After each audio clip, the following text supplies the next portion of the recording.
All right. Well, good morning, everyone. We are so glad that you have joined us. My name is Robert Scott, and I'm the president of Baywork. Also, I oversee the technical training program at Valley Water. We do not take your attendance today lightly because we know you have busy schedules. And so the fact that you're here says a lot about the importance of addressing challenges related to the digital worker in the water and wastewater industry. We truly welcome your engagement, your thoughts, your participation as we pursue better ways to support our workforce. The other day, I want to tell you a quick story here. The other day, I was watching an episode of one of the FBI series, and there was a scene of a father walking down a city street with his 16-year-old son.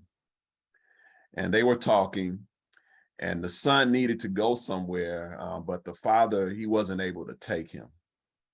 So the father noticed a taxi cab parked on the street. So he said to the son, "Here, let's grab this taxi cab to take you where you're going." The son said, "No, Dad, I'll just use my rideshare app." And then the father said, "Why use the app when there's a cab right here?" And then the son said, "Cabs are lame, Dad." I thought that was so funny. Then he pulled out his phone and quickly, with a few finger taps, requested a ride share. And I thought this was a great example of one of the digital challenges we are facing. We have some workers who prefer to continue to use old tried and true methods, while others not only prefer newer methods, but they also think old methods are lame. And the son in this story was emphatically saying, "I dislike the old method, and I won't allow my friends to see me riding in a taxi cab." And this is what we're dealing with in our industry today. So this is one of the things we're facing, and we want to welcome you into this discussion. And I hope that today will get you some new insights and some new thoughts as you hear what we're presenting with you today. So now I'm going to turn it over to Catherine Curtis, and she can introduce herself. Catherine? Hi, everybody. Thank you for coming. What I'd like you to do is to put your name and your organization in the chat box so we can record who's here. And I'm going to go ahead and share my screen.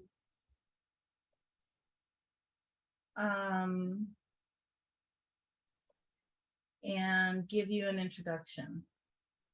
Can you all see my screen? So we're at webinar 1 in our 3-part series.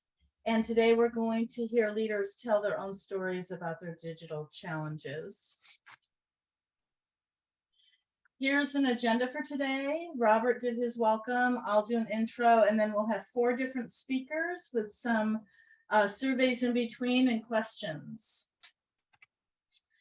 So for those of you who don't know who we are a consortium of water, wastewater agencies and stakeholders, such as educational institutions and community-based organizations, with a shared commitment to workforce reliability.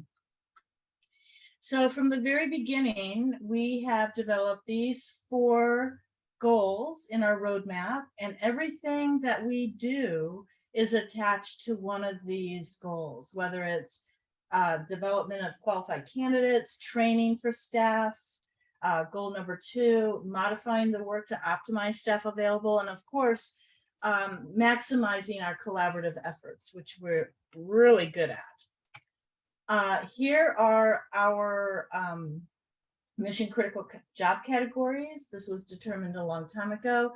You'll notice mostly trades and engineering here. And then the Bayworks Digital Worker Initiative, we really want to help water and wastewater utilities everywhere make more use of the digital tools and understand the challenges and the lessons learned and capitalize on that. So in 2019, we did a survey with our Baywork membership to get some numbers and stories. And then we did attend a workforce implications of digital tools convening. And then in 2020, we did a deeper dive on those three groups. We looked at a small utility, a medium-sized utility, and a large utility.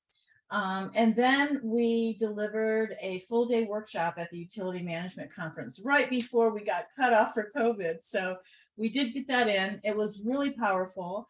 From that conference, we got information about what people needed to learn about different systems and different digital tools. So then in 2021, we published our digital worker white paper, which we began in 2020. We did a webinar on the event, and we also presented to the World Bank and the training buffet, Bayworks training buffet, and the swim conference on the East Coast. Then okay, move the slide. It won't move the slide.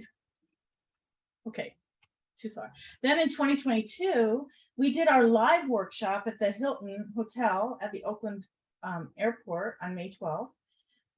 We got a great audience, and these workshops, these webinars are based on that workshop. And then we put out a digital competency in the water industry report. This is competencies for water, wastewater treatment operators, and instrumentation and control technicians. And then we're launching our webinar series. This is the first one today. We have another one next week on competencies for digital tools, and another one in October, on October 12th, for innovations and how to strategize in utilities for using these digital tools. I also want to say that we are standing up a digital workforce committee. Novena Mana from East Bay Mud is working with me. We're planning now. So if you have interest in this, please let us know, because we want you. So we want to review and prioritize next steps data. We want to look at that digital preparedness checklist, the how-to guide for utilities, and we want to work together to put on a digital wall. So that means going to different agencies and seeing their digital tools. And then finally, Cheryl Davis, Sharon Peters, and I are working on an online course for the digital worker with AWWA through their technical education committee, and that should be out next year. That was a lot. I know you can't see this that well, but I just wanted to highlight the 3 dates. And so we're learning about what leaders stories have to tell. Next time we'll look at competency, and the third time we will look at innovation, which tools and strategies pay off for utilities. Any questions about my intro? Okay, hearing none, let's move on to our first presentation with Shane Zondor. Shane is from Fort Worth Water in Texas, and he is a workforce initiatives manager there. So we will transition to So panel 1 is about real life stories and lessons learned. And the first speaker we have is Shane Zonder. Shane is here with us today from the city of Fort Worth, Texas. And he will tell us about his utility and the changes that they're going through. Thank you, Shane. Good morning. How's everybody doing? Good. Well, first and foremost, I want to thank Catherine, Baywork, Michael, Robert for putting on this event.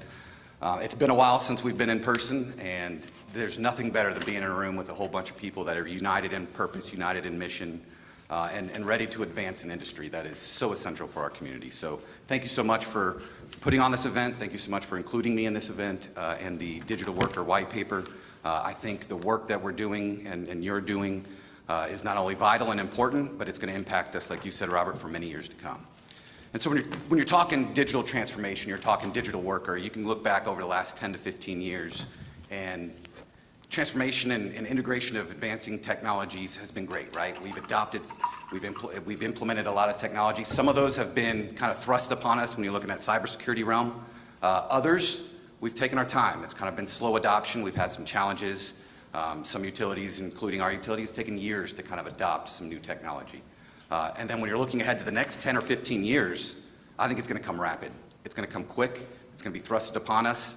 And our ability to integrate this new technology and advances, these tools that we're going to talk about today, is going to be essential to the success of our industry, the success of our organizations. And with that, some might say that technology is the most important piece. I would disagree, right? The tool that you're using is great, but if your workforce doesn't use it, there's going to be challenges. If your workforce doesn't adopt it, that tool is useless to us. And so today I would like to start off by talking about the human impact of change, specifically as it's related to adopting new tools. So when you're talking about change, I mean, we all have been there, right? We hate change. Humans inherently have a resistance to change in one way, form, or another, right? And it manifests itself in many different ways. And when you're talking about those manifestations, the behaviors of change, it's important to understand where it's coming from. It's important to understand why it's happening, because if you don't really understand it, your implementation of these tools are not going to be as effective, right? And so what could have been implemented in 6 to 12 months now is going to take 12, 18, 2 years maybe down the line to fully adopt these tools. So I like to think of it as this: when you're talking about digital transformation, you're talking about change, you're talking about new adoptions in the workforce. It's like an aircraft carrier out in the ocean. It's this huge vessel, right? And you know you're going to have to turn up ahead. But to turn, it's going to take some time. This is a big vessel. So you need to know well in advance when you need to turn, how you need to turn, what direction you need to go. It's the same thing with change in an organization.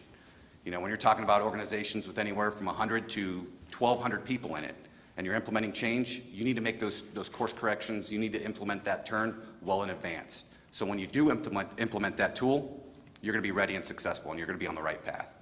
So when we talk about change and the impacts that it has, there's many different manifestations of behaviors, like I was mentioning. And you know, there are a few of them: skepticism, stress, anger. Anger is a big one. I've been here for 15 years. I've done it this way. Why am I changing now? It works for me. I don't want to change, right? Distractedness, when they're starting to think of the impacts. Could this replace my job? Like, what am I going to have to do? Am I going to have to increase my skill set? Do I need to go back to school? How is this going to impact me? Isolation is key, and it happens typically at the end, where they realize the change and what's going to happen, and they start to close off, right? Because they start to feel doubts of, maybe if I isolate myself, maybe if I put myself in a corner, the change won't happen, right? I can wait the change out, and we'll get back to normal. And then finally, the resistance happens. So when you're looking at those behaviors, I almost think oftentimes it happens in this order. They hear about the change, they hear about a new tool, it's going to help you, right? Everybody talks about this is going to change the way we operate. This is going to change, this is going to change the way that we do our business. But then they're going, really? Is it going to happen? I'm not sure about that. What's going to be the impact? And they have that skepticism. And then it goes into stress when they start to see action from the utility and going, oh, this is coming. Now I'm going to be a little bit intimidated. There's some fear factor to it. And then it kind of progresses. So when you're talking about these behaviors and then you implement change or new tools and changing the way they operate, I like to see it as a maze, right? You're going to go down a path and you're going to hit a wall. You go, that didn't work. And then you're going to go course correct again. And you know, you see it oftentimes with operators. Operators operate a lot off of intuition. They know these tools. They know these equipments. In their gut, they know what's going on. Meanwhile, there's a whole bunch of data to back that up. But they don't trust the data. They trust their gut. And so they just kind of go about it and adopt it their own way. Well, you hit a barrier. You have to course correct. You have to get them to adopt these new tools. And so I love the analogy of a maze when you're talking about this, because you're going to make many course corrections in the implementation of these tools. People are going to be inherently skeptical.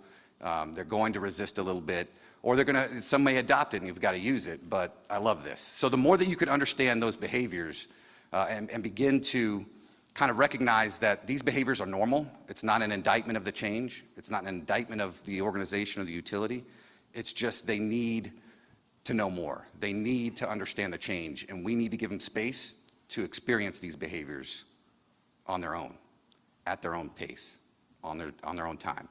And that's what I mean when we talked about the aircraft carrier and the analogy, make the turn early, let them know of the change early so that they can go through all of these behaviors, and at the end of this cycle, they're ready for adoption. They're ready to take part. But there's a few things that we can do to prepare ourselves a little bit better in terms of letting them go through this cycle of emotion, but also on the end of that cycle, be active participants in the implementation of these tools.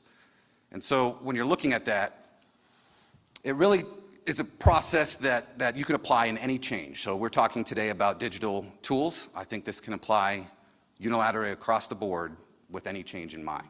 And the first step, part of this process, is create a compelling vision. Know what the end state looks like. If you don't know where you're going, how do you know you're on the right path? And if you don't know where you're going and your employees see you don't know where you're going, those behaviors we talked about earlier are just going to be even more emboldened. So the first step we can do is create that compelling vision, because that compelling vision is going to unite everybody under a common purpose.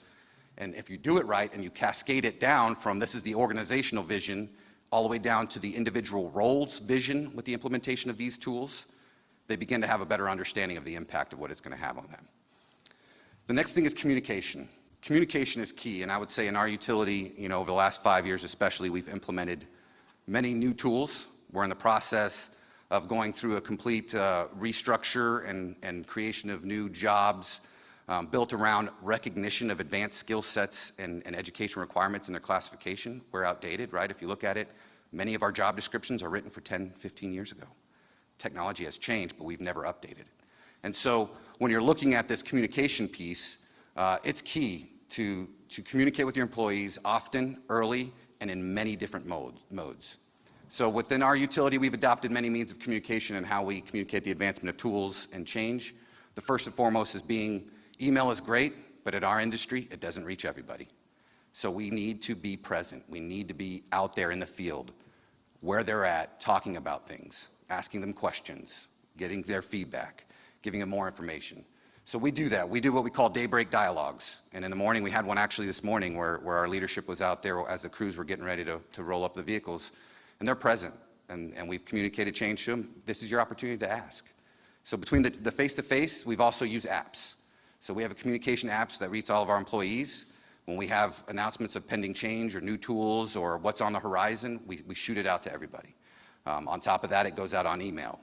And then we do what we call pronto reports, which are timely reports on new things that are happening. We communicate it out there to the field that way. And then we have a quarterly report where we get employees to write articles. We get managers and supervisors to write articles on different events and initiatives going on, and we distribute that quarterly magazine. And what we're finding is those different modalities of communication help, because not everybody will excel in an email and understanding what tools are changing or what dynamics of the utility is changing. And not everybody prefers the face-to-face because they don't feel like they can ask questions in front of a group. So they prefer a smaller daybreak dialogue setting where they can just walk up to a leader in the organization and just ask, hey, what does this mean for me? The Whiffam effect, what's in it for me? That's oftentimes the number one question that we get when we're talking about digital tools and transformation. We need to give them the ability to ask those questions, and that's through an effective communications plan. Next is make it personal. And this is probably and perhaps the most challenging aspect of this when you're talking large-scale utilities and digital tools. We need to get down to the individual job level and explain to them what's going to change and how is it going to change. But we need to include them in the process of recognizing what the future state is. And if you don't make it personal, it adds ambiguity and it creates a space for confusion, isolation, and resistance. But if they're with you every step of the way in their role and how it's going to be impacted as we go through and implement these tools, they're going to eventually, over the course of time, see the benefit of it. And if they can provide their input, they're going to take ownership in the implementation of these tools because they were a contributor in this process rather than it being directed to them throughout the course of the implementation of the tools. Evolve. Evolution is key. If we don't evolve our job descriptions, if we don't involve our classifications and our grading, if we don't evolve in the term of kind of level setting your organization with the industry, you're going to be behind the curve. We're going to train people to be employed elsewhere. And that's one of the things that we're learning is as we implement these new digital tools, we need to recognize the minimum requirements of the use of those tools, whether it be certifications, additional education, on-the-job training, annual professional development with some of these tools. We need to evolve our job descriptions in the way that we evaluate our talent within our organizations. I would say empowerment throughout this coursive process is going to be the biggest tool leaders have, right? It's one thing as leaders, we all understand the big picture. It's one thing in terms of if you are implementing these tools, you oftentimes can see the cascading effect and the impact of these tools. Nobody else does. We need to come to that realization that oftentimes many of our employees and many people, and rightfully so, are focused on their job, their mission that supports the utility and giving its service to the community. And they don't see the bigger picture and connecting the dots. Through empowerment and bringing them into this process and kind of saying, hey, we're looking at implementing these new tools, right? I'll give you an example of what we're doing now. So we are getting ready to finalize our AMI for the city of Fort Worth. It's been about a 3-year project. The back end of that is the data piece, right? Now that we have all this information that we've never had before, how do we use it? How can it improve the jobs and the efficiency of the utility? There's a couple different ways we could do it. We could get the experts in a room and we can go out there and map and do exercises similarly to what we're going to do today, and we could create the course for the utility to buy into, or we can empower others to take part in the design and the planning and the implementation of it. They're the ones that are actually going to be impacted by it the most, and we need to empower them to have a seat at the table in the implementation of these new tools, because we won't be using them, they will. They are the experts, and it's important that we understand that. So we're going to get into the empowerment piece and how we can do that. Lastly, and probably most importantly, we need to normalize digital change and digital transformation. Technological advancements will never cease to exist. I think we can probably all agree as technology advances, there's always going to be the next best thing. There's always going to be the next fancy tool that we're going to want within our organizations. We can't use the implementation of these tools as it's the final solution. Because if we do, people will go back to their sense of security. They'll get used to implementing these tools. They'll go back to having comfort in them. And we're going to be 10 years, this is the way I do it. Now the new tool is going to come out and they're going to have the same behaviors. So once you're able to kind of break the ice with those behaviors, get them to be a part of the change process, you need to that doesn't cease to exist now. We need to continue to communicate that this is only the start. Change is always going to happen. Transformation is always going to happen. The next best tool is always going to come out. So we need to be ready and prepared for it. But if you do these steps here, these 6 things, and you focus in on the implementation of those 6 recommendations, it becomes a formal process that you can take to implement these new tools. Employees know the approach that you're going to take, the process that you're going to implement these new tools, and the next time you come out and implement another great digital tool, it's not going to be a sense of what's going to happen to me. They're going to know. So you normalize the process, you normalize the communication, and you normalize the mindset that change is everlasting. And we just need to be constantly ready to implement the next best thing.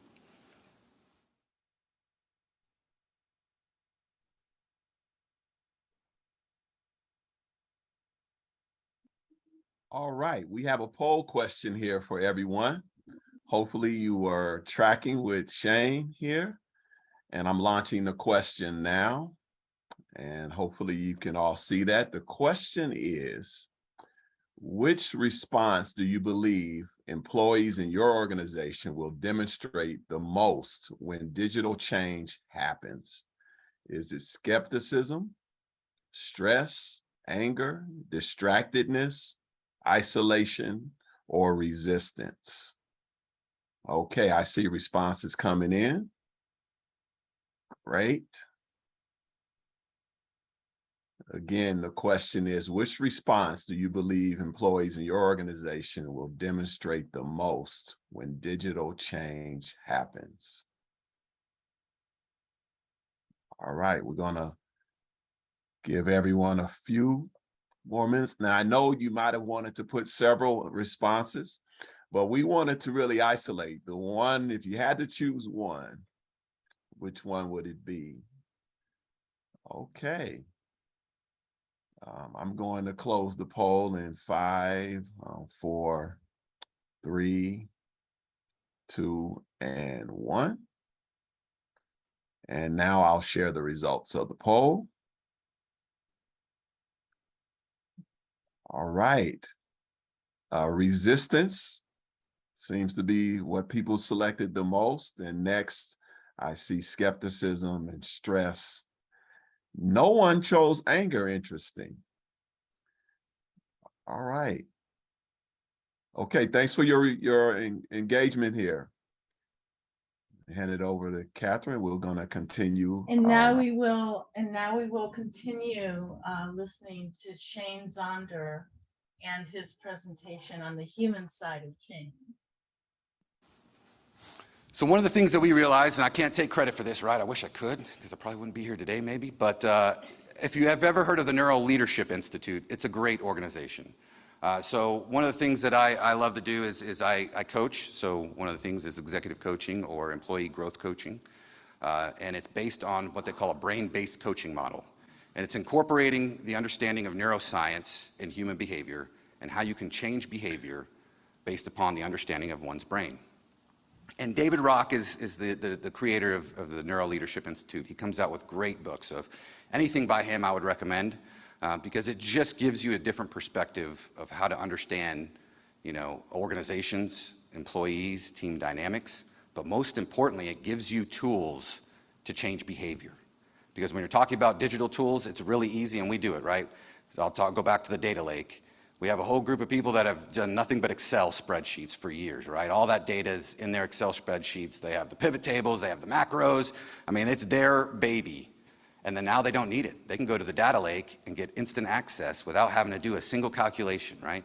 So we implemented this data lake in one area. I go out after a month, and trying to figure out how we're doing.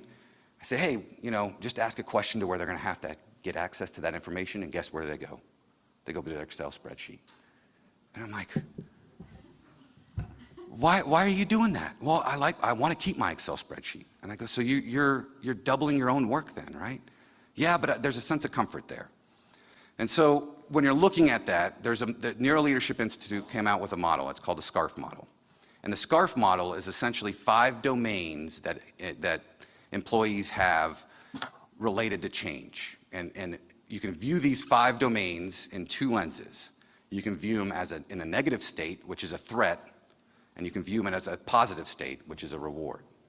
And these 5 domains, status, certainty, autonomy, relatedness, and fairness, capture just about every human reaction to change in itself. So when you're talking about status, and you're going, okay, I'm implementing a digital tool, and we've been operating this manually for years, right? So knowing my employees and kind of understanding who they are, I can tell who has a status threat, because they're going to think this digital tool is going to replace their relevancy in the organization, and they're not going to be as important. Their status is going to go down. And if I can understand that before we even implement the change, I can communicate to them in that threat. And I can change the threat where they're going to become anxious, distracted, and stressed. I can switch it positive. I can make them more open. I can make them more creative and more innovative by bringing them to the table and involving them in that process. Certainty is key, right? The ability to predict outcomes. Oftentimes, these decisions are made in rooms, and when they go out of the room, nobody communicates it, and so everybody makes up their own, oh, this is going to replace me. Guess what? We're going to be out of the job. We need to go find, another utility to work for or another organization to work for. And I'm sure now what we can see throughout the last 10 years that technology rarely replaces people, rarely. We still need people to operate these tools. We just need to communicate to employees and give them some certainty that that's the case, right? They may have to change their skill sets a little bit. We may have to retool them, reskill them, but they're still going to be needed in the organization tomorrow. Autonomy, sense of control, that's big. When you're talking about being able to make decisions and being a part of the decision-making process, and that goes up and down your structures. Relatedness, in-group and out-group, right? Oftentimes when we're talking about, especially, and I will say when you look to implement new technology, oftentimes you want to do like a pilot, right? And in that pilot, they're testing it out in a small group, and you get feedback and you're like, okay, is this really going to work for us? And we're going to implement this after this. The creation of that pilot program could be one of the contributing factors to failing in the implementation of your change, because it's all about relatedness. How did we go about selecting that team? How did we go about selecting those employees to test out this tool? Was it an interview process, or was it just, I know person A, B, C, and D, and let's get them together and implement that? There's a threat there when we look at who gets access to the information and when, that people really want to be a part of it. And they can, and if we involve them, we can turn it into a positive state. If we, exclude them, they're going to be going back to that threat state. And when it's in a threat state, it's contagious. It's like COVID, right? It just comes through, and everybody seems to look at it, right? Because then it turns into fear, because they have this small group of people that are in that threat state. And then others around them see it going, maybe they're onto something. Maybe they know something I don't know. And then it creates that skepticism, and it just spreads. Lastly is fairness. Throughout the whole entire process, how fair are we in terms of access to information, participation in decisions, who gets the tool and when? Those are key contributing factors to adoption or exclusion or resistance to change. So when we started implementing this, it was amazing, because through a normal conversation with employees, if I go out and I walk about and I just talk to employees, I can hear which domain is more important to them. So we all have threats in every one of these domains, but some of them are more than others. So for me, if you take away my autonomy, that's a big problem. Status, I really don't care about. I like my autonomy. And so when you're talking and communicating with your employees, you begin to understand and hear where their threats are going to come from and where you're going to need to communicate as a supervisor or manager or as a leader within your utility. Good example, it was recently actually, we're doing a restructure in one of our areas, and office space, right? We all know offices could sometimes be, because we're not remote, we're going back into we're still back in the office. Office space was an issue, right? I was talking to this employee, and the first question that comes out of their mind was nothing other than, well, I have a smaller office. And I can't dismiss it, right? Because that's a status threat. And if I dismiss it, I could impact their level of adoption later when it comes time to make the structure changes and make the moves. So you have to address it and go, you know what, I don't know the office, because I'm going to be honest. I'm going to be transparent. I don't know the size of the office because we haven't selected that yet. However, I can tell you this. Your role and your status within the organization is not going to change regardless of where you're going to be at. We're going to make our great effort to keep your accommodations the same, but realize sometimes things have to change. But if they do, we're going to reinforce the fact that you're vital to our organization and we need you a part of the team, right? And so you can turn just by a simple conversation, give them something in the future to look forward to and kind of put them in a positive state. So what, those things on the screen, it's what it sounds like, right? When you're looking at, what exactly does this mean for me and my team? Do I lose the amount of control I have? These are all things when you're talking implementation of tools and technology that comes to the forefront of their minds. Office title, job. And then, am I in the know? And then the social circle. The social circle element is key to this, but it becomes more challenging in this hybrid remote environment. And so how can you implement change when your workforce could be potentially geographically separated miles and miles apart? And that goes back to your communications that you have to do. So this has been key, and this is one of the things that I think really turned the tide for us, because it gave us an approach to how we communicate, but it also synchronized the leadership and the management group into what's important and how we interact with our employees.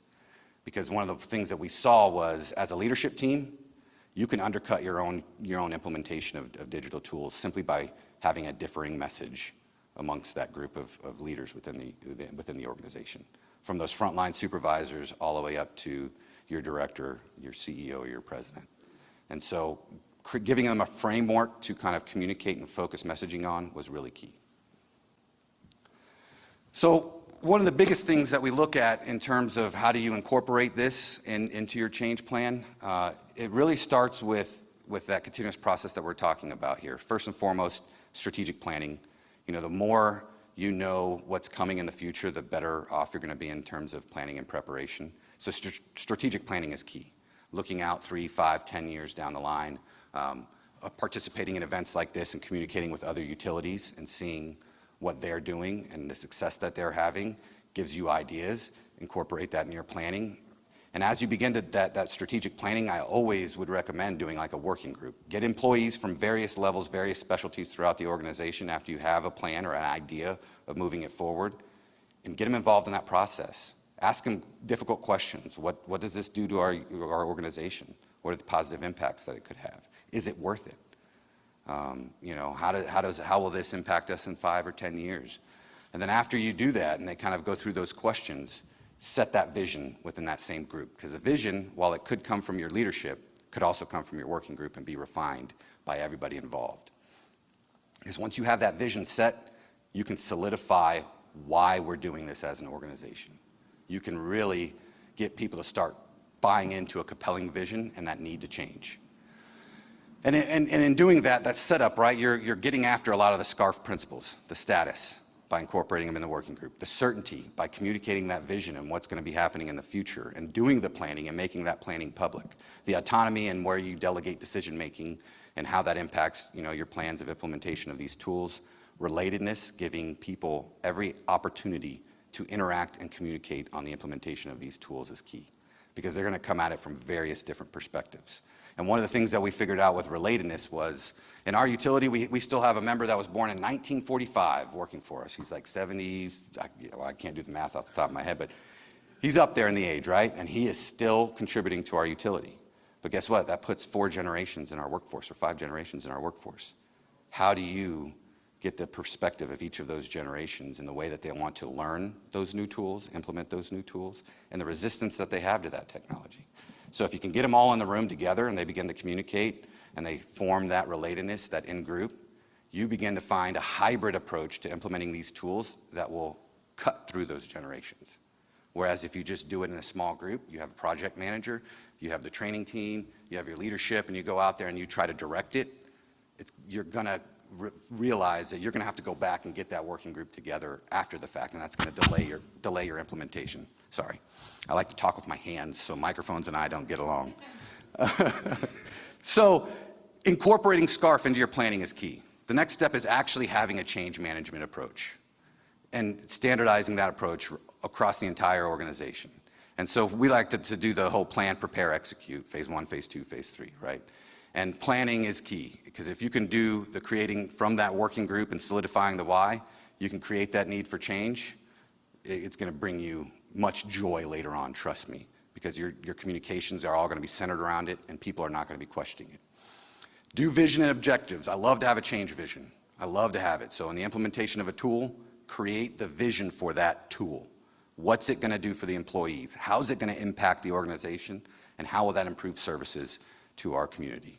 Create that, because from that vision, you can create finite objectives and you can create measures off of those as well to track your progress. One of the biggest things we learned with implementation of tools, sometimes, how often are they accessing that tool? I'll give you an example of, we did a training management system and learning management system implementation. We thought it was going well, but when I went in and looked at usage data, people weren't logging in. They weren't accessing their own training records. They weren't inputting their professional development training that we received on the outside. So we need to have measures in place. So we realized that and we go, okay, well, what is our target? Do we want 80% of the utility accessing it in a quarter? What is our target, and how can we check it and implement those measures?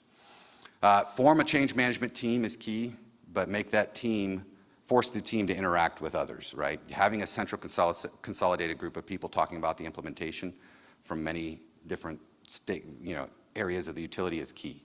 But they have to have a face of that change. They have to know who's leading this initiative, who to go to when they have questions or concerns.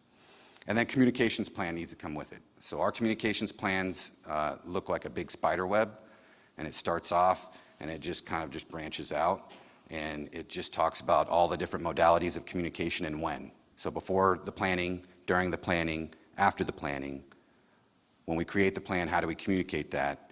Then we talk about the advancement of the tool during the implementation of the tool. Then we talk about after the tool, and then 6 months later, in our communication plan, we have another engagement point. How's the tool working? Do you like it? Does it benefit you? Does it save you time and feedback? And we close the loop on all of those things. So I would say really when you're talking digital tools, give them 6 to 8, 9 months. And engage them again and see if it's working. Because the worst thing you could do, and I think last night some of us were at a dinner, and the worst thing you could do is think that that tool is being used after you implement it, and nobody's touching it, or they're only using a fraction of the capability of a software or a system, or they're doing redundant work and maintaining the data lake and an Excel spreadsheet at the same time. So we need that other engagement in there. So as you look at phase two, it's key, and when we're talking about making it personal, phase two is big. Initiate the communications plan, and then do what we call moving from and moving to, and stop, keep, start. I'll get to that here in a second, but those are two things that if you can do, you can increase your chances of adoption. And then I'll reiterate, build those measurements. So phase three, when you're executing and making the change, it's really key that you're monitoring, but be accountable, right? Be accountable to what the plan is that you've come up with as an organization and holding people accountable for that. One of the things that we've started doing is, performance evaluations oftentimes are very transactional, do this, X, Y, or Z, and it's the same over the course of years. If you really want to make positive transformation, set their goals and implementation of these tools and the use of those tools. And now you're coming at it from a holistic perspective. I will say in terms of this though, when you're looking at change, we're a municipality, so I will say a lot of my change management is dealing with our city's HR department. So just as much as we go through change internally, a part of this phases of digital change is you have to bring on board your supportive agencies, whether that be HR, whether that be an independent IT, department or organization. They go through this change management process too, and you need to give them time. So you need to also incorporate them into this process. And for us, it was key when we had to create new classifications, increase new grades of these positions, pay them more. There was resistance within HR because other departments use those same positions. And how does that impact them? And if you don't account for that change management piece within those supporting agencies, you're going to find yourself kind of at a stalemate when it comes time to execute and backtracking a little bit to get everybody else on board. So that's key. All right, so when you're talking about incorporating SCARF, one of the easiest ways to do this is moving from and moving to, and then the keep, stop, start. So moving from and moving to is really it's a four square that it's really talking about, okay, what is the change or what is the tool that you're implementing, all right? And what is the current state for that employee? What are they doing in terms of their actions and the results that they're getting? And what this does is give you a clear understanding of the current state of that position. Now you sit back and you can do this as a fill-in form. I don't recommend it. I like to do it as a conversation. Now we can talk about, okay, let's talk about the implementation of this tool. Let's talk about the results that we want you to get with this tool.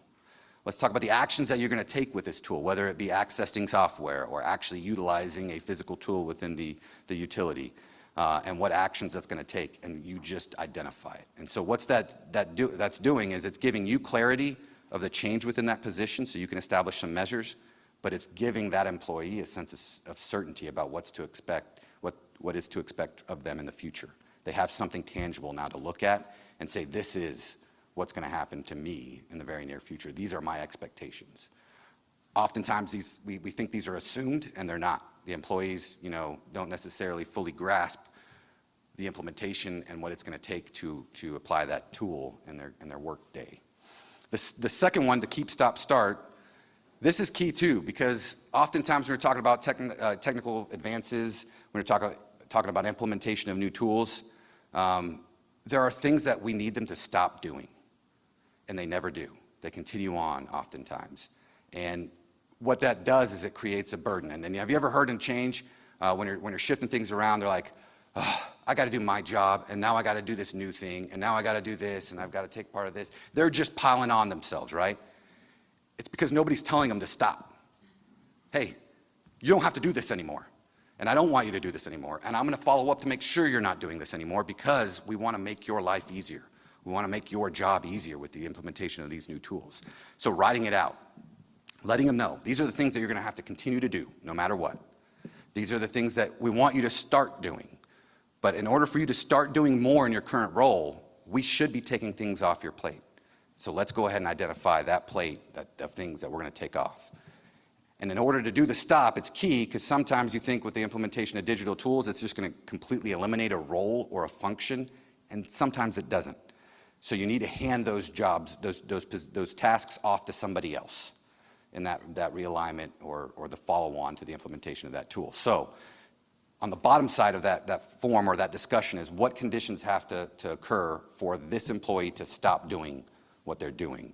And many times it's, you need to go talk to Ann or Bill over there. They're aware that they're going to take on this task, but I need you two to interact together and figure out how you're going to transition these roles and responsibilities so that when it comes time to implement this tool, you're going to know who's taking it up, and you're going to know that you really need to start focusing in on that new list, that middle column there of what to start doing. It's very simple, approach, but I promise you it helps you in measurement. It helps you in figuring out are people adopting the change, and it really gives you an idea 3 months later after you've implemented this new tool by having the tasks and the results and the actions kind of listed. I like to follow up. I'll go there and say, hey, how's it going? You took on this task for so-and-so after we implemented, the data lake. How's it going? What are you doing? Is that too much for you?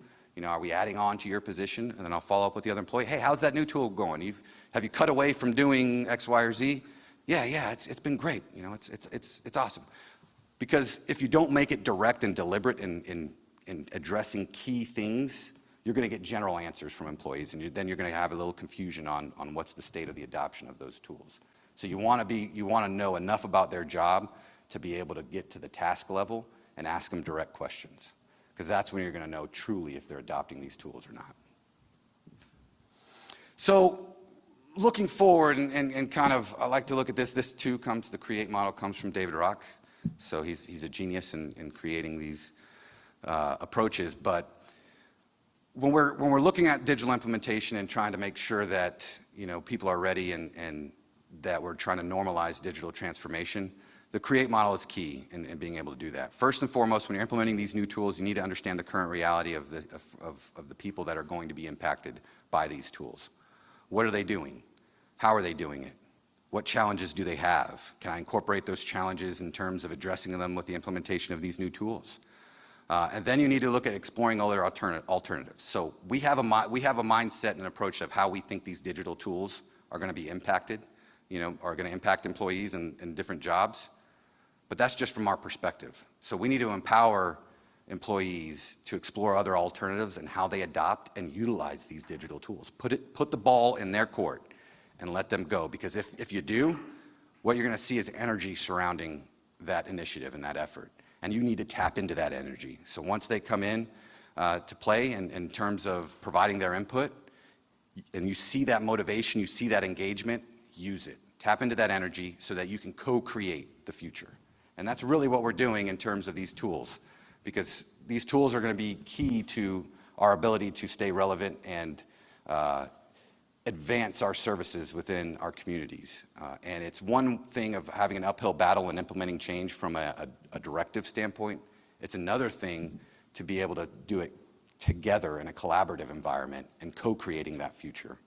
Because the next tool that you're going to implement, I promise you, if they've gone through some of these processes, they've felt heard, they've done a lot in terms of providing their feedback, it's going to be, change in the future is going to be that much more easier. And you can actually worry about interoperability, you can actually worry about budget and cost, and you can worry about the tactical things and not have to worry about the workforce side of things. And that's the key. Get your workforce ready to adopt these new tools and implement these tools. And if you have a process, you have an approach, and everybody knows what that is, then you can refocus your efforts on the other things that matter too. But adoption is key within the workforce, because these tools, if there's nobody to use them or there's no desire to use them, the benefit's going to be lost. So looking at that, from our perspective within Fort Worth Water, we had an intense focus on the gadget, the tool, how it's going to benefit, how it's going to change the way we do our business. And once we started implementing some of these changes, we realized that if you don't bring the workforce with you first, it doesn't matter, the tool doesn't matter.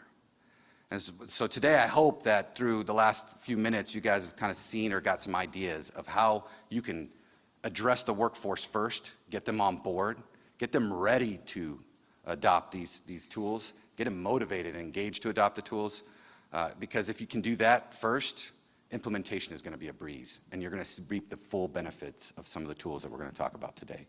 So thank you for your time, and please let me know. I'm here to engage and talk with you. So if you have any questions, walk up. I'm more than happy to have a discussion with you.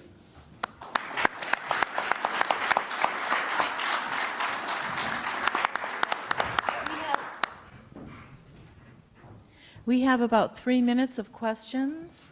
If you have any questions, raise your hand.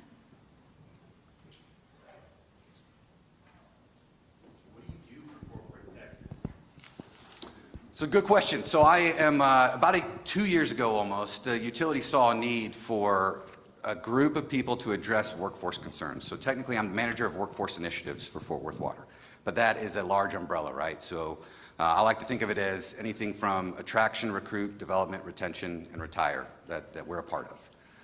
And so our group is 100% focused on if there's a new digital tool, we're going to work with whoever wants to implement it, but we're focusing purely on the people. They're focusing purely on the gadget. What's the size of your agency? So we have 1,000 people.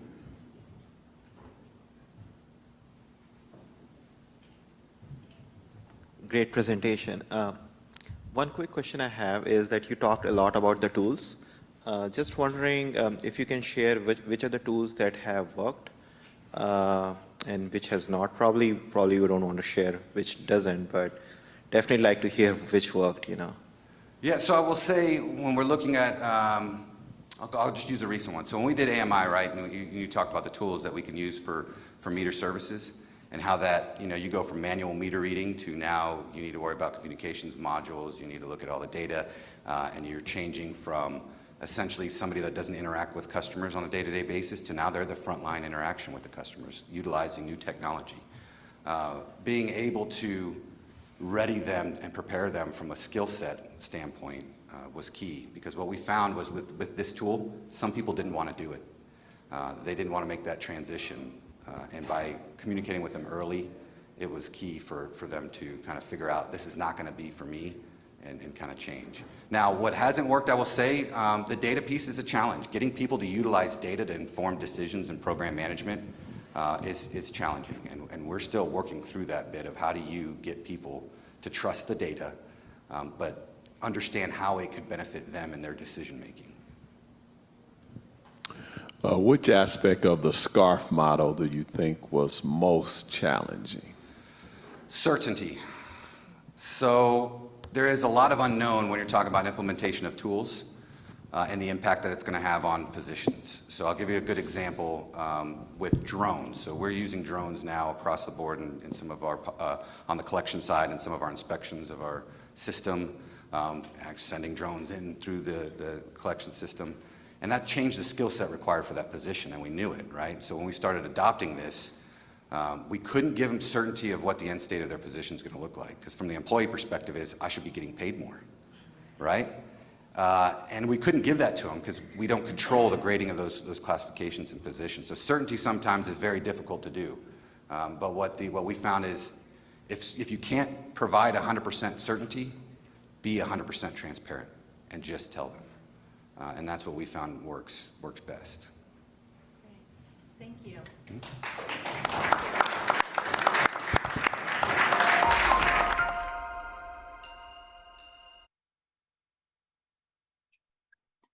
All right. We have another poll question for everyone. We really want to get your participation here.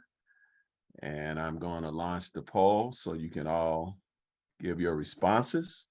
The question is, which domain of the SCARF model will be most challenging to successfully address with staff in your organization when digital changes happen?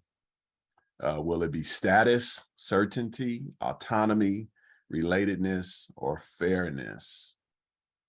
Again, the question is, which domain of the SCARF model will be most challenging to successfully address with staff in your organization when digital changes happen? Status, certainty, autonomy, relatedness, or fairness? Great, I see your responses coming in. All right, and I know you might have wanted to choose more than one.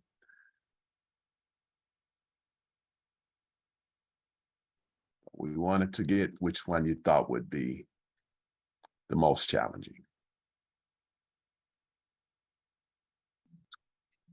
Okay. Give it a little bit more time for everyone to respond.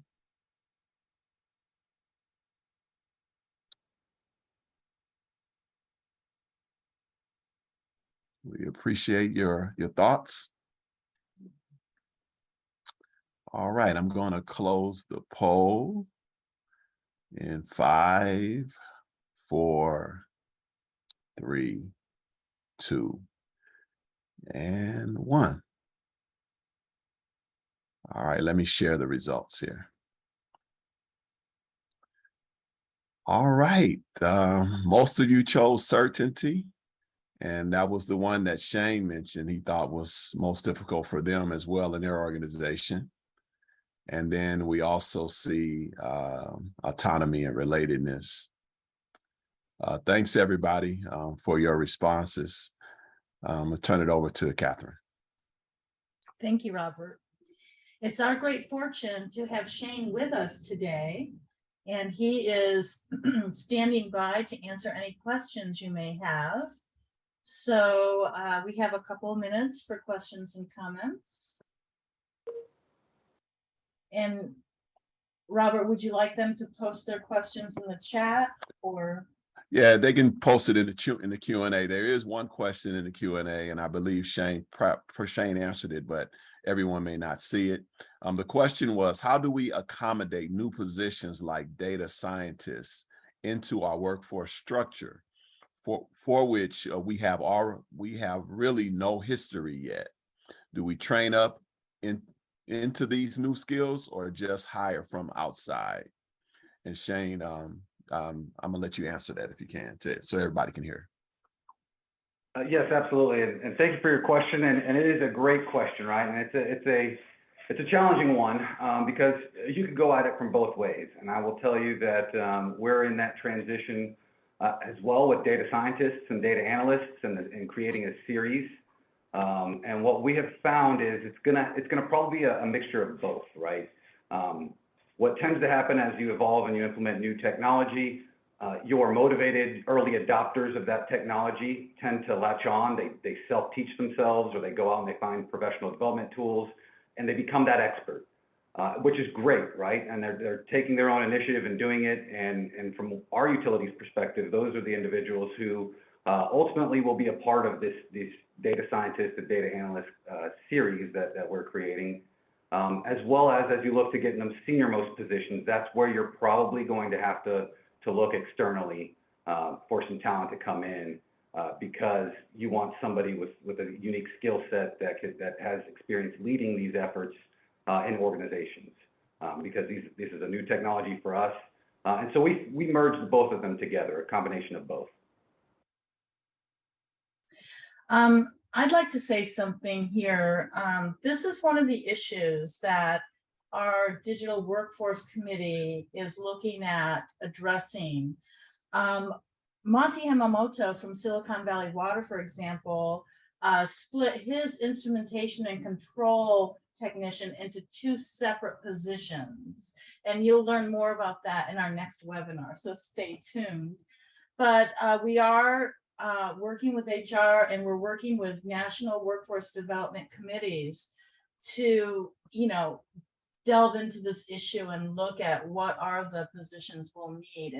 And I agree with Shane, we need to cultivate from within and we need to hire from without, depending on what the need is. All right, there's a couple more questions here for you, Shane. Most of our IT departments are overwhelmed with maintaining the programs in place. How do we get them to shift the culture to help create the work environment to explore innovation and usage of digital tools? Wow, another great question. Program maintenance and sustainment is difficult. And one of the things I think, and at least in our utility, I can't speak for everyone else's, is oftentimes that is delegated or picked up by the IT group. But is that necessarily the place that it needs to be, right? I think oftentimes there's a discussion to be had with your IT group on how can you help them help you. And when it comes to that maintenance and sustainment piece, some of that is on the user, on the operator, and on the program manager for which that system or that software or that initiative is supporting. And so through a discussion and kind of figuring out how you can help each other, you do create the space in the environment where they can explore more innovation and usage of digital tools. Additionally, I would also say, you know, our IT group is amazing, right? And they're always looking for ways to support the workforce. Very rarely do they get asked, what can we do to support them? And you begin to understand and realize they have challenges too. And if you can help tackle some of theirs, there will be that space and there will be that drive and engagement from them to spark innovation and recognition of digital tools or usage of digital tools. That point came out clearly in our white paper that IT needs support as well. Thank you, Shane. Here's another question, Shane. Can you talk a bit about incentives that were successful to motivate, embrace change? So incentives is a difficult topic, right? And it kind of lies with what your organizational rules are, and kind of what kind of level of restrictions you have in providing incentives. I've seen some organizations, we haven't done it. They monetize, you know, performance and you know, adoption of these tools as part of that formula for you know, monetizing performance. Other things that we can do in terms of you know, incentivizing change is really, you know, we focused on the what's in it for them approach, the WIFM, and getting them to see the benefit in their position. We didn't have many incentives to offer them other than the success and the benefit that it's going to bring them in their day-to-day work. But I will say that merging the performance and the evaluation together has brought great success and incentive as well. The other thing is peer-to-peer group. Those early adopters, use them. That changes the behaviors of those laggards or those people that are a little skeptical of the change. And just by the pure social dynamic that you can create by really getting those early adopters out in the forefront of the organization, it creates that incentive for them to latch on and continue to move, or else they're going to move on without me, right? So those are just two things that we've used.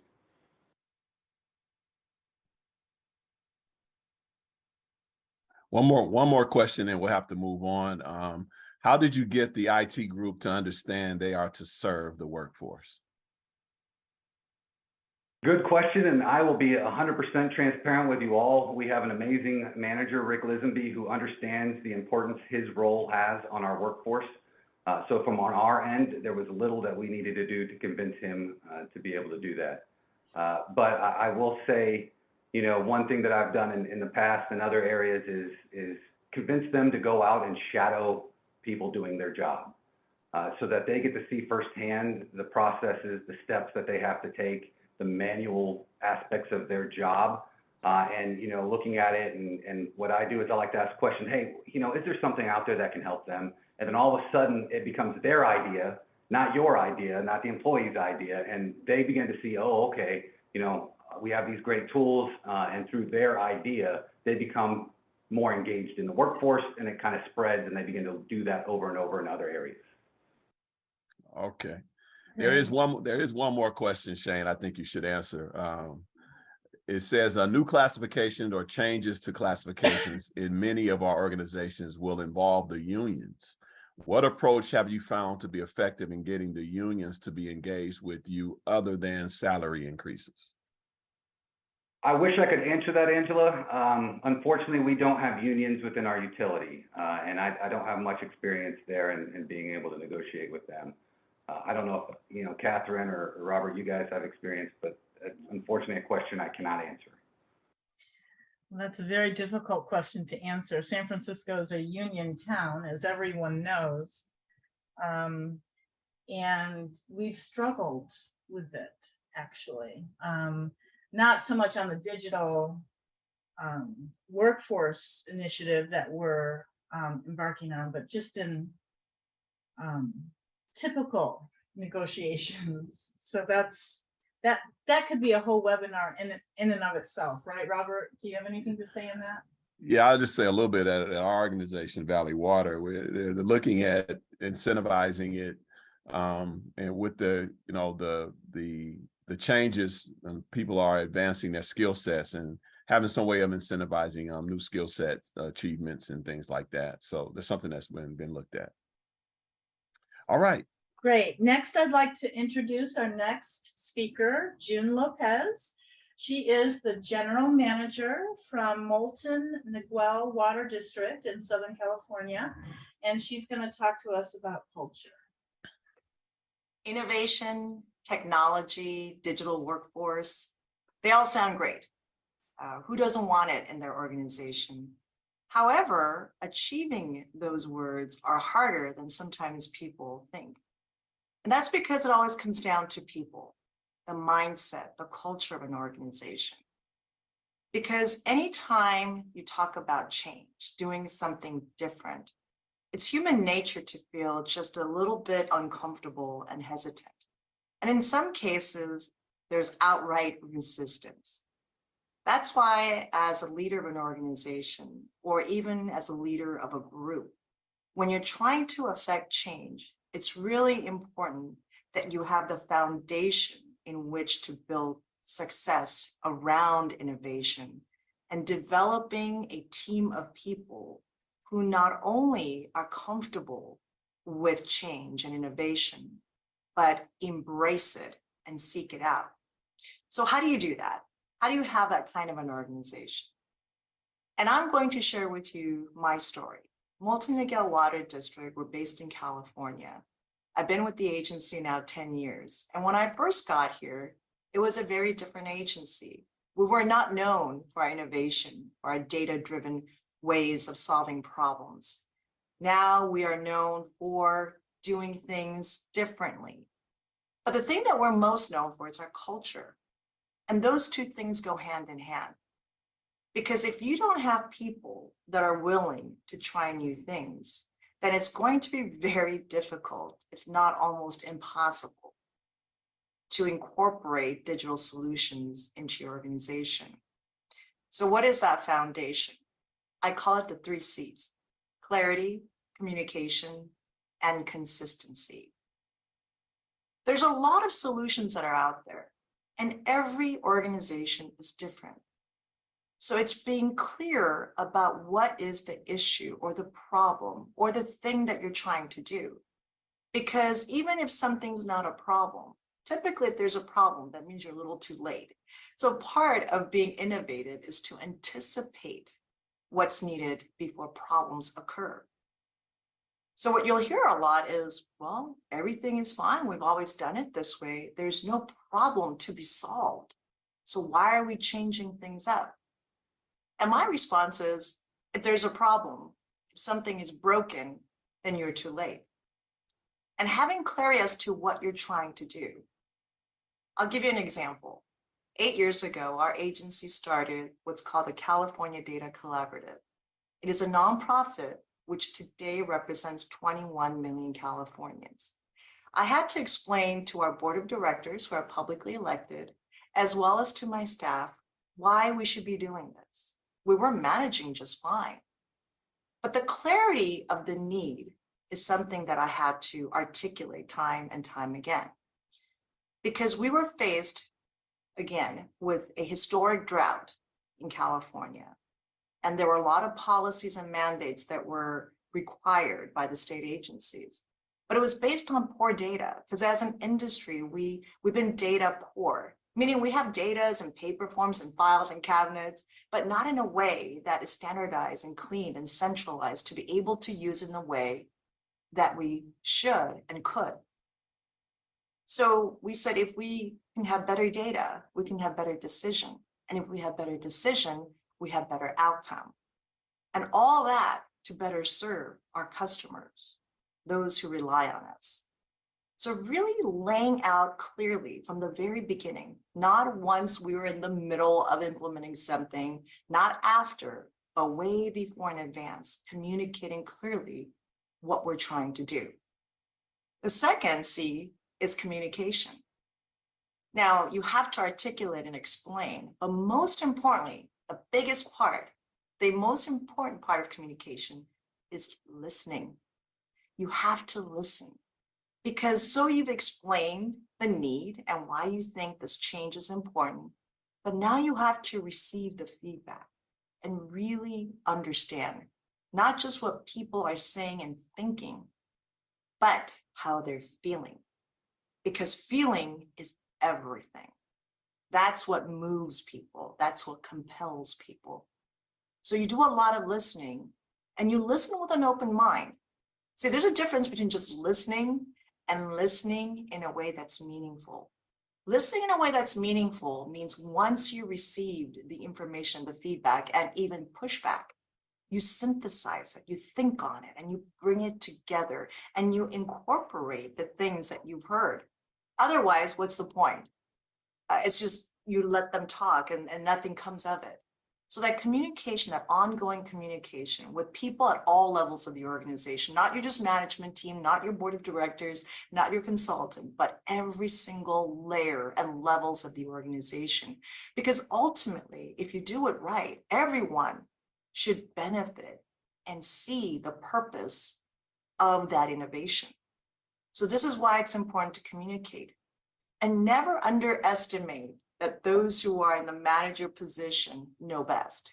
It's amazing. The best ideas, the best strategies, at least in my experience, came from people who are what's considered at the lower levels of the organization.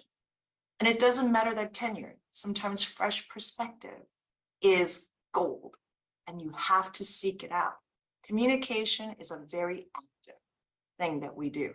It's not just to say, come and talk to me, but you have to go out there. You have to meet people where they're at. And it's not just the people within your organization, it's people outside of your organization, your community groups, the customers. Because after all, for a public agency, it's their money that we're using to invest in these kinds of solutions. Third, but not least, is consistency. Say what you mean what you say, and keep saying what you're doing. It's a repeat cycle. And that consistency is important, because if you say, as an example, when we adopted advanced meter infrastructure, the smart meters, I told our meter readers who initially thought somehow they were going to be replaced with technology, that they were no longer going to be needed because everything was automated and we don't have to have people walking around reading meters, somehow their job would be in jeopardy. So I sat with them and talked with them and explained that in actuality, it will evolve and enhance and elevate their role, because now we're folding in technology. Now we're asking them to do more, which will translate into more earning and potential for growth in their area. So that's what I spoke about. Consistency is about delivering. It's about accountability. What you say has to come true. Otherwise, why would people believe you? Why would people trust you? And trust is the most important thing. Because if you have clarity, communication, and consistency, you have trust. And even when people don't understand exactly what you're trying to do, or may not really agree, they trust you as a leader to do the right thing and stand not only behind you, but with you to make it work.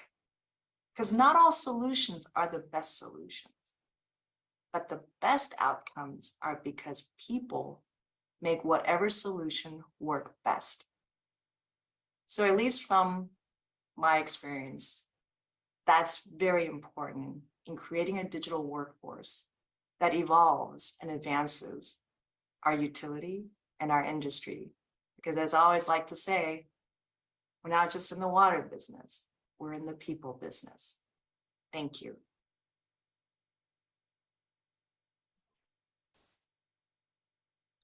All right, we have a poll question here for you, and I'll show it. And again, we'd like to get your responses. Here's the question. Which of the 3 C's, clarity, communication, and consistency, do you think your organization needs to improve the most as it pertains to implementing change? Which of the 3 C's, clarity, communication, or consistency, needs to improve? All right, I see responses coming. Thank you. Give you some more time.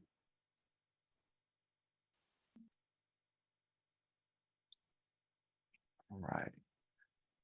Which of the 3 C's, clarity, communication, and consistency, do you think your organization needs to improve the most as it pertains to implementing change?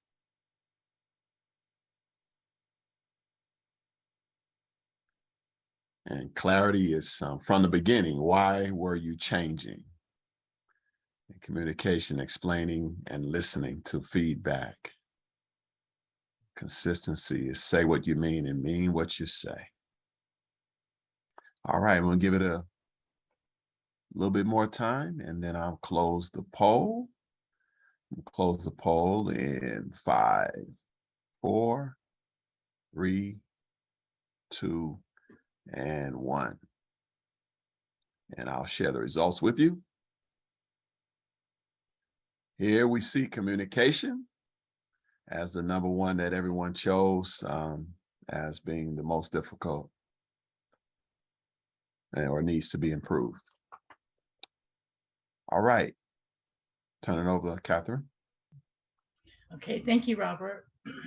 Now we're able to take questions and or comments from June's presentation. So Robert is mining the question and answer, so he will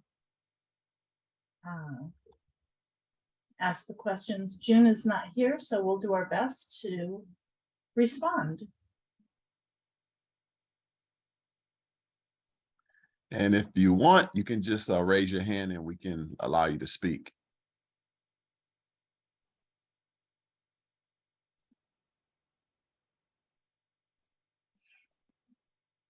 All right.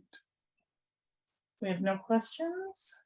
I saw something here. What was that just popped up? 1 second.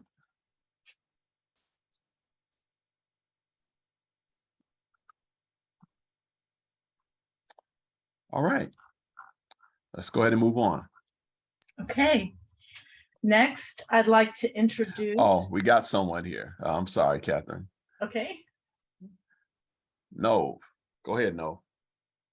Okay. Thank you very much. Yeah, great presentations, and I was very pleased to be at Shane's presentation live. That was an outstanding one. I'm very curious about, let's call it more of a roundtable question for everyone in the audience, perhaps. Since we have so many different types of both learning and where people are working and so on, what is the best form of communication that we can use? Or are we talking about different media doing the same communication? I'm just curious about the perspective on that. Communication for a new project or? For anything really, and change management in general. And I suspect Shane, I saw his head moving a little bit there in terms of, you may have an answer that really addresses, kind of that consistent communication, but the media that's being presented is going to be absorbed by different people where they are. And that's really kind of a problem that you got in this industry. So I'll let Shane go ahead and answer that first. Okay, yeah. So, I'm a big fan of multiple modalities of communication, but ensuring that those modalities reinforce the same message, which can be difficult, right? Because one thing that we've started to do is create manager and leader talking points, a handout that really keeps people when they're generating emails or they're planning their weekly meetings or they're going to go out to the field and talk, to the employees, that they're all hitting on the same messaging topics and standpoints. But what we have found is some people like to read, that they have, it kind of goes back to their learning style, right? Their learning preference and what they prefer. Some people like to read, digest, compile their thoughts, and then ask questions. Other people like to have the auditory response and face-to-face, and they're able to process the change or process the communication in real time and communicate. And others, we've done videos recently too. So others like to kind of have a combination of both, and then listen to videos that are recorded from our utility leaders and talking about things. So I think you can't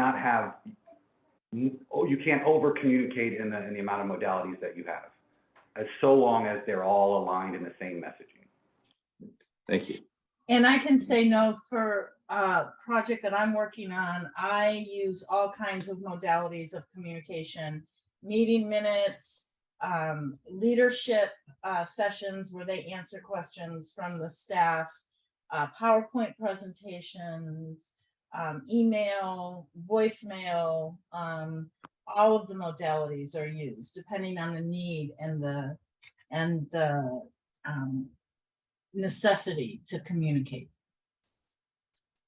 Robert, do you have anything to add before I introduce the next person? Nope, nothing to add. Okay, so next we have the great pleasure of introducing Derry Moten. Derry is from East Bay Mud, and he is the director of Diversity, Equity, and Culture. That's a pretty big title. And Derry's been working with Baywork for years. So we'll go ahead and cue him up next. Thank you.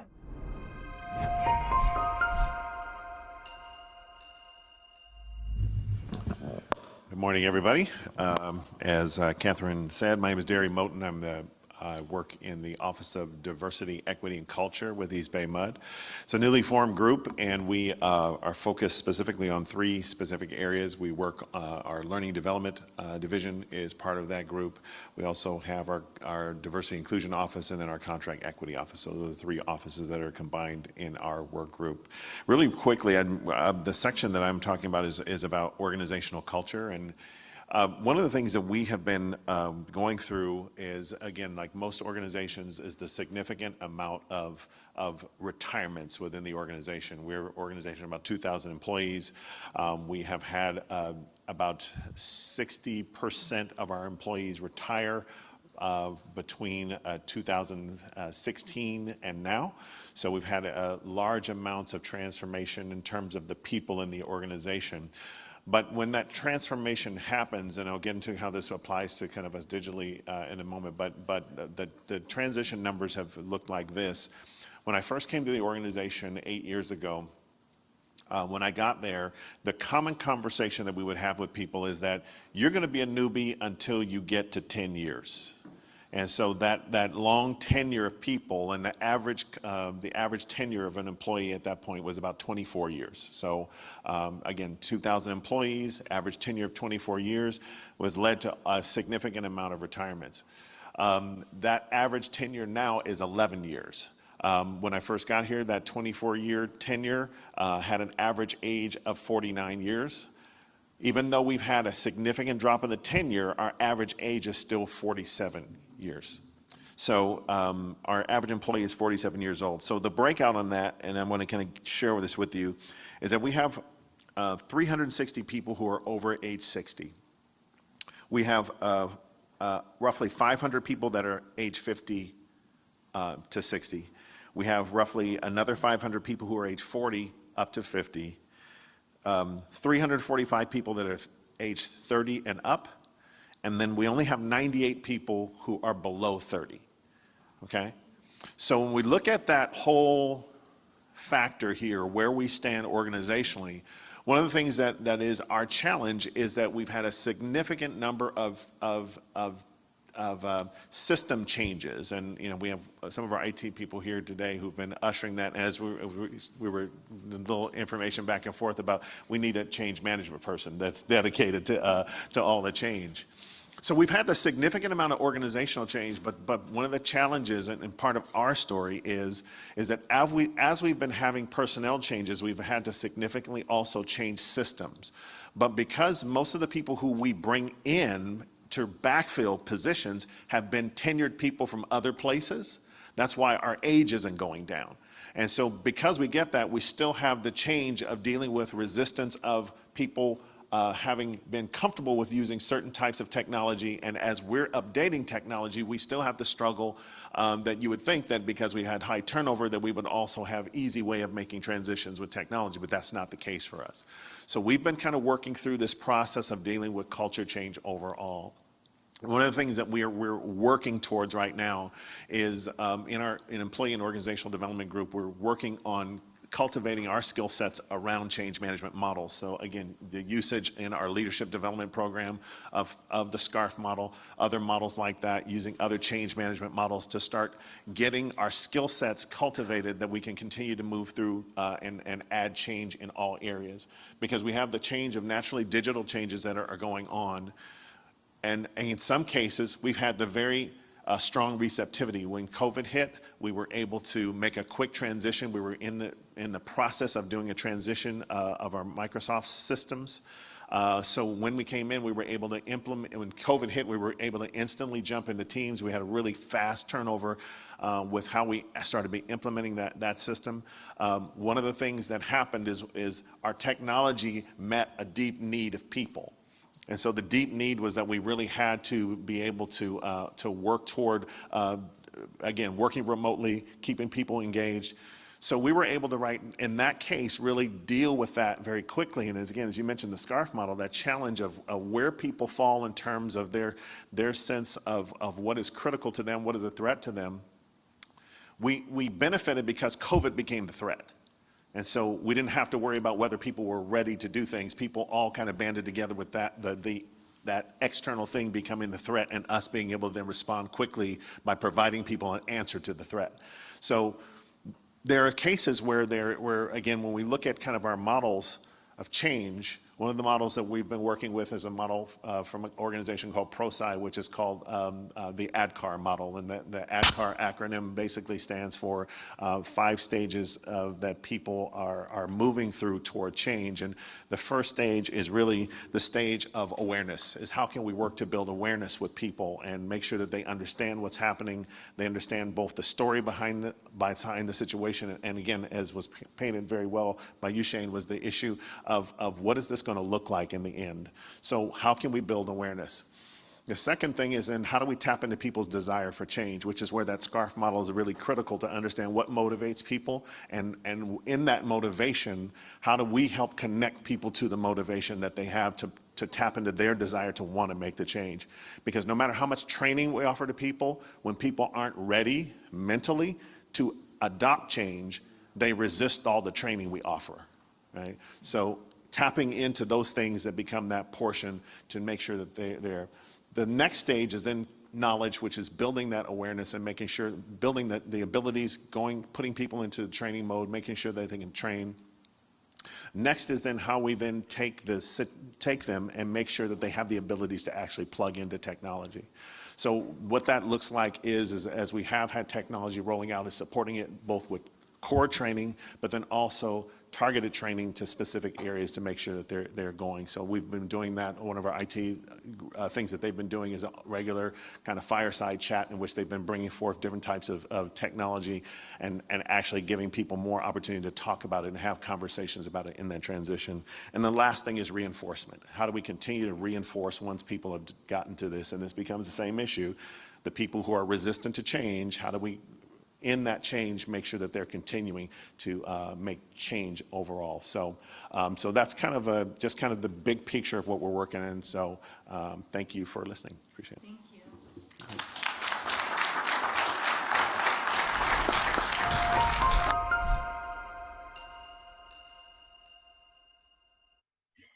Thank you. Thank you. Please write your questions down in the chat. We're going to go ahead and give you another presentation, and then we'll combine the questions for those 2 presentations together after we hear the next one. So let me introduce to you Emilio Cruz. He's a principal consultant and leader for Cordoba Corporation. He has worked with me at the SFPUC, and he's worked for Muni, and he has some interesting stories to tell. So without further ado, please welcome Emilio.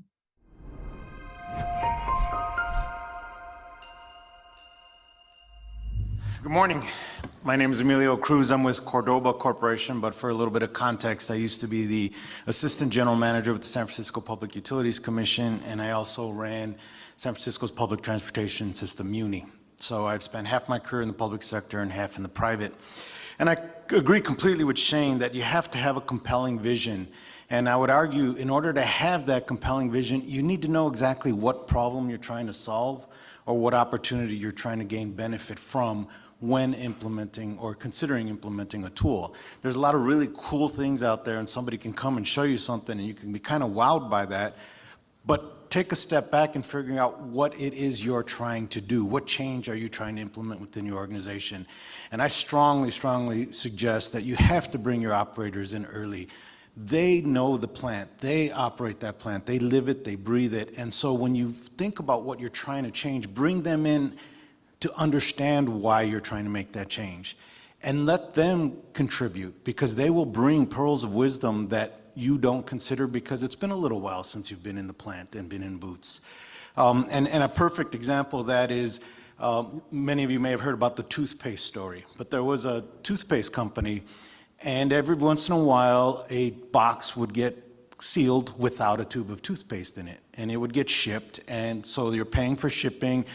Clients, retail clients are getting these boxes, and every once in a while there's empty boxes, and they'd complain, and of course the toothpaste company would, send them new boxes, no problem. But they didn't want this bad will. It wasn't a lot of money, but they didn't want this bad will. So they hired a consultant who came in, they spent hundreds of thousands of dollars trying to figure out how to solve the problem, and ultimately designed an add-on to the end of their production line, which had weight-sensitive scales, so that if a box hit that scale and didn't weigh enough, it would stop the assembly line, alarms would go off, people would come take that box off, start things again. They spent a lot of money putting this in, and it worked. And then one day, the senior executive is down on the floor looking at things and sees this big fan at the end of the assembly line. And he says, "What's this thing doing here?" And the operator said, "Well, see, what happens is when we get an empty box, it stops the system, the alarms go off, we have to come down, move that box, start the system back up again. So we put this big fan here, and before that box hits that scale, it blows the box off."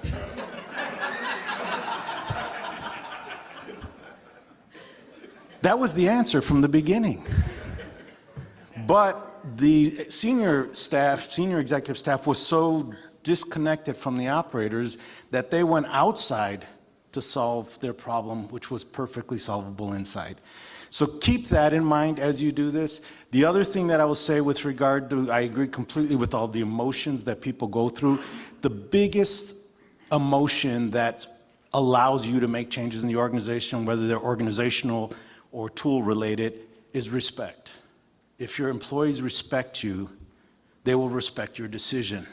And even though they're afraid, even though they're unsure, that respect will drive the change. And my example of that, the biggest one, is when I was running MUNI, I got put in there by the mayor. I had zero experience in public transportation, and MUNI was in really bad shape. And so I'm like, okay, what did I do to piss him off that now I got to do this?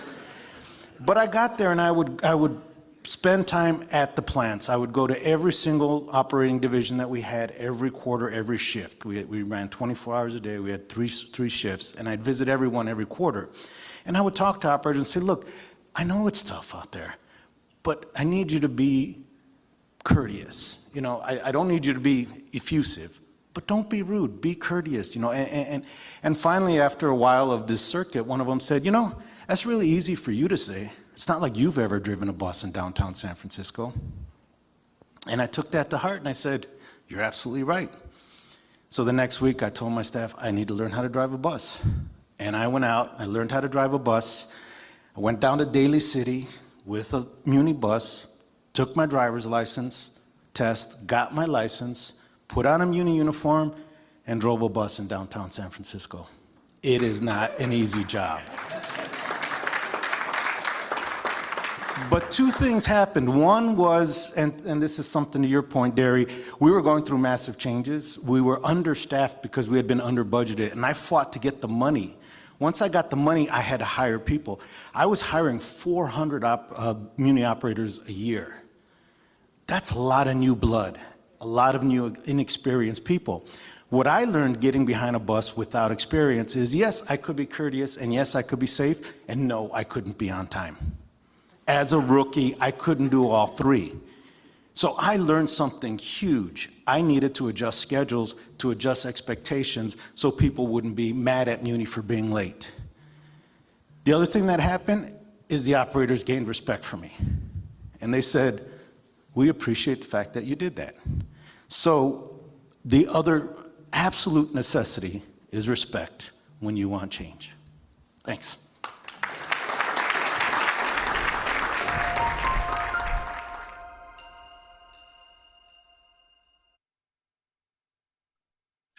Okay, now we've come to answer questions from both Derry and Emilio. So if you have any questions, please put them in the Q&A, and Robert will guide us. Yeah, or you can just raise your hand and then we'll allow you to speak.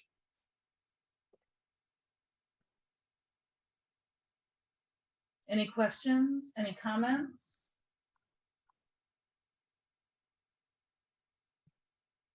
Would you get a bus driver's license and drive that Muni bus? That was pretty impressive, right? There was a previous question, Shane, that maybe you can answer now while people are maybe thinking about some others. And here it is. As digital tools become more pervasive, do you see this truly changing the domains of responsibility? How do we work better as a result of that? Well, you guys are coming up with some great questions today, and that is an interesting one, right? Because where does it stop, and who makes decisions, and where do these programs rely? It kind of goes back to the IT question, right? When they sustain and maintain, is it that within their domain? I think really that comes with being able to process, map, or review the digital tools that we have, right? And getting down to the core function and the core use of those tools, and what is it going to take to sustain and maintain those, to be able to determine who has the overall responsibility for not only maintaining, right? But I think at some point within that cycle, and we talked about it a little bit earlier, looking for the next best thing, right? Because each of these new digital tools are going to have a life cycle of support, life cycle of maintenance, and we also need to be cognizant of that. And it does get very pervasive in the sense that there are so many tools out there, and it does affect our work and how we go about doing our business. But I think that's where stakeholders come together and really have discussions on how we operate with this technology. A lot of times we put these tools out, we expect it to work and do its job, but we never collaborate together on how it's working, what's changing, and how do we long-term need to sustain and maintain these digital tools. And I'd be curious to see what Catherine says as well. Well, I think that our functions and our duties may change, but the tool is not going to replace the person, right? So as we work with the tool and as we learn about the different workflows and processes that involve that tool and other systems, we get better at addressing the responsibility duties for different roles, etc. But I think the important thing here is that the tools will not replace the people. We still need the people. Your duties and your functions may change, and as with any change management, that's going to take time to adjust. But just keep communicating is what I can say. Just keep communicating. If there's something you don't understand, ask.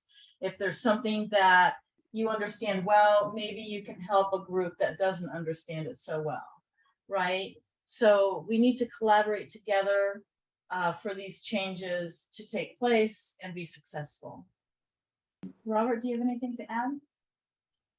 No, not at this time. I think you guys captured it pretty good. We want to encourage you to raise questions or even have any comments. If you have any insights from your experience, we appreciate that. We do have another question here. Okay, it's just a statement of thanking you everyone for sharing your stories and experiences. All right. I want to attempt to answer Angela's question about the classification changes and we need to work with the unions.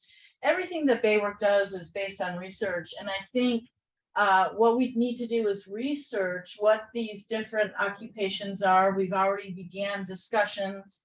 We need to look at other industries like transportation and aerospace and manufacturing to see what positions they have, because they use a lot of the same trades people that we do, and they have a lot of the same difficulties that we have. So we need to kind of do research on what other industries are doing in this regard. I'm going to continue working with the National Workforce Committee on this topic, and hopefully the Digital Workforce Committee will have a subcommittee that will tackle this. So Angela, I invite you to, join us to discuss these issues if they're relevant to you. And we're very receptive to what you have to say. Once we have our job review and have put together an announcement and have done our research, that's the time that we go to the union and we have to have a good business case for why we need these classifications. Does that make sense? Okay. Well, I don't see any other questions, so I'm going to turn it over to Robert. Yeah, I think we Thank had. you for joining us. I think we had someone raise their hand. Let me pull them in and make sure there's something there.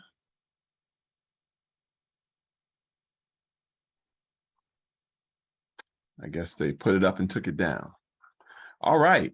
Well, we've had a lot of information shared. Obviously, there's much more work to do, and the work will continue as it's been clearly stated. As technology continues to change, we'll be continually needing to change as well and adjust and adapt.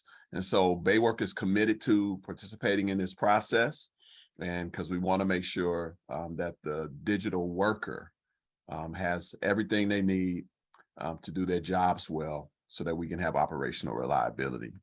So we thank you all for attending today. There will be a survey that you will receive once you log off today. Please complete it. It's not very long. We want to hear your thoughts about it. And also, we also want to invite you to attend 2 more sessions of our webinars that's coming up. Catherine mentioned them earlier. So on September 29th, we'll have digital competency, how to develop candidates you will need in the future and train current staff. And then on October 12th, we're going to have digital innovation, which tools and strategies pay off for utilities. And so we want to invite you to attend that. And then there is another question here. Let's see if we can address it. Let's see. Oh, maybe not. All right. So again, we also will email you the survey link to all who are in participation, who are attended today. So you can look out for that, or you can, like I said, when you log off, there will be a survey there for you to complete. We want to thank everyone for attending with us today. Look forward to seeing you in the future, and please stay engaged with Baywork activities moving forward. And this digital worker initiative will continue, and we'll have to address it. So thanks, everyone. Have a good rest of your day. Enjoy your lunch and be well and safe. Take care.